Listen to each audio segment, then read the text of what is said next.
La puissance de la prière collective. Mesdames et messieurs, bienvenue sur cette chaîne de la connaissance. Aujourd'hui, nous allons parler de la puissance de la prière collective. Alors, qu'est-ce que nous appelons déjà la prière collective? La prière collective, par exemple, c'est lorsque vous allez, par exemple, dans votre église ou bien à la mosquée et qu'ensemble vous priez. C'est ça, prière collective. La prière collective également, c'est que vous vous retrouvez à la maison en famille et que vous priez. Donc, la prière collective, c'est comme dit le Seigneur dans la Bible, là où 2 ou 3 personnes se rassemblent en mon nom, je suis parmi eux. En quelque sorte, j'espère que les gens ne vont pas m'accuser d'avoir des noms. Je dis mot à mot, je paraphrase, pardon. Je ne dis pas mot à mot. Donc voilà. C'est pas ça ce qui nous intéresse, c'est de comprendre quelle est la force de la prière collective. Alors, quand vous priez collectivement, il est important que vous priez pour la même chose. Est-ce que vous comprenez? Quand vous priez collectivement, votre prière est plus puissante si elle est orientée vers le même objectif. C'est à ce moment qu'il y a prière collective. Vous voyez par exemple les gens aller à l'église. Ils disent bien qu'ils prient ensemble. Au moment où on dit de prier, celui-ci est en train de prier pour la santé, celui-là est en train de prier pour le travail, l'autre est en train de prier pour le mariage. Vous avez une dispersion d'énergie et vous affaiblissez plutôt votre égrégore. À la maison, si vous vous retrouvez en train de prier le soir, peut-être en famille, je ne sais pas, le matin ou le soir, ça dépend des familles, vous vous réunissez peut-être pour prier, l'autre est en train de dire, il faut que je passe mon examen. La femme est en train de dire que mon mari doit être fidèle. Le mari est en train de dire que Seigneur, donne-moi plus d'argent. Vous êtes en train d'affaiblir votre égrégore que vous avez mis sur pied et que vous continuez à mettre sur pied. Vous le fragmentez. Vous n'êtes pas en train de favoriser la prière collective.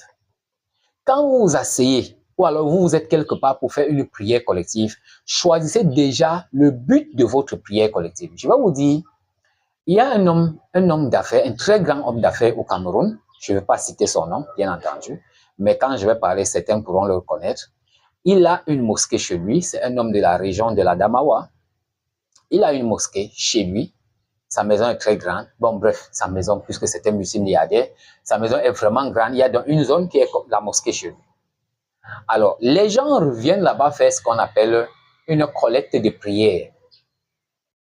Quand ils viennent là-bas, ils prient, et à la fin, ils disent donc que toutes ces prières, Seigneur, c'est pour notre papa tel. Est-ce que vous avez compris? Et donc, ils disent donc toutes ces prières. Mais remarquez, ce qui est important, c'est qu'à la fin, ils ont dit ensemble la même chose. Donc, ça fait que même si au moment où il priait, l'autre disait que je prie pour que papa appelle, disons, appelé qui s'appelle IKS, donc X, disons qu'il s'appelle X. Je prie pour que papa X soit bien portant. L'autre dit, je prie pour que les affaires de papa X marchent. L'autre dit, je prie pour que papa X connaisse le succès dans son voyage prochain. Mais à la fin, ils disent tous ensemble, tous ces prières-là, Seigneur, c'est pour notre frère ou bien notre frère papa tel. Du coup, donc, ensemble, ils ont fait jaillir une très grande force, puisqu'ils ont prié pour le même motif au même moment. Ça peut donc aider à colmater les brèches de tout ce qu'ils ont d'abord parlé à l'avant. Donc, lorsque vous priez collectivement, prenez soin d'avoir un motif. Si vous avez plusieurs mobiles ou alors plusieurs motifs pour votre prière, priez d'abord pour un avant de passer à l'autre. Alors, dans les écoles initiatiques, en l'occurrence dans le yoga, cela est bien connu. Lorsque on s'installe, on va commencer la prière par le premier chakra.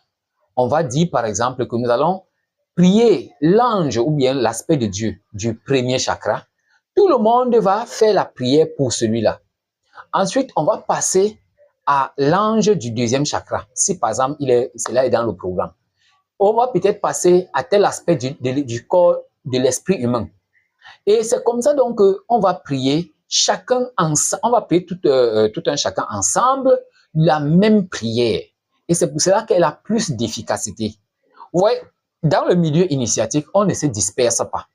On ne disperse pas des énergies. Ce n'est pas que chacun est assis là et il demande ceci, l'autre demande cela. Non, on ne fait pas ça. Quand vous faites ça, la prière est collective d'apparence, mais à l'intérieur, elle n'est pas vraiment une prière collective. Donc, papa, maman et les enfants, quand vous vous retrouvez pour prier, priez ensemble pour la même chose. Si par exemple, c'est pour le travail de papa, que papa ait une promotion au travail, ensemble, vous tous priez pour la promotion du papa. Quand ensuite, c'est peut-être pour que, je vais prendre quel exemple pour la maman, supposons que peut-être la grossesse de maman se passe bien. Ensemble, vous tous, priez maintenant pour la grossesse de maman afin que ça se passe bien. Si après c'est l'examen de toutou, ainsi de suite, ensemble, vous tous encore, priez maintenant pour son examen. Si c'est pour l'autre qui cherche le travail, ensemble, mettez un seul sujet là et parlez pour cela. Ça vous donne une plus grande force, ça renforce votre égrégore et cela vous rapporte plus de bénéfices. Donc, vous avez compris ce qu'on appelle une prière collective. La prière collective, ce n'est pas que vous allez vous installer ensemble, mais chacun sera en train d'orienter les énergies de son côté. Vous tiraillez votre égrégore, vous faites des choses qui montent en désordre, des pensées, des prières qui montent en désordre, qui parfument votre égrégore, votre univers personnel que vous avez créé. Vous voyez, vous le parfumez avec beaucoup de types de parfums. Et il va sentir quelle odeur, il va odorer quoi finalement. Donc, il faut envoyer un même parfum. Un même parfum. Il faut élever le taux vibratoire avec un même parfum de prière. Et ainsi donc, le retour cosmique est plus évident. Il est plus évident. Ça vient plus fort. Est-ce que vous avez compris? Voilà, nous allons donc arrêter ce partage-là. Nous allons nous retrouver prochainement pour d'autres vidéos toujours pleines de connaissances. Abonnez-vous, partagez et surtout laissez le pouce. Et n'hésitez pas si vous avez des questions. Vous aimerez qu'on traite des sujets particuliers. Mettez ces sujets-là en commentaire et nous allons les travailler ensemble. Merci, à prochainement.